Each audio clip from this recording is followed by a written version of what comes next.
した伝統のある組織です。防衛大学校では入校式や卒業式と公の場において内閣総理大臣などへ儀仗を行っております。また防衛大学校の広報活動の一環として日本武道館での自衛隊音楽祭りをはじめ校内外の各種自衛隊イベントでファンシードリル展示を行うなど活躍しています。我々が儀仗やドリルの際に使用する武器は N1 ガーランド小銃、重さは 4.3kg あります。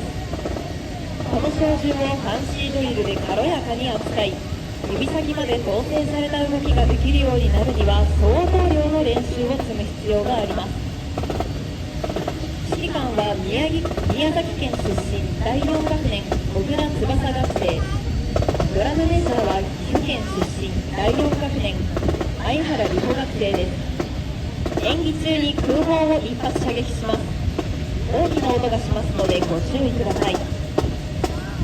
それではファンシードリル展示をご覧ください。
Stop!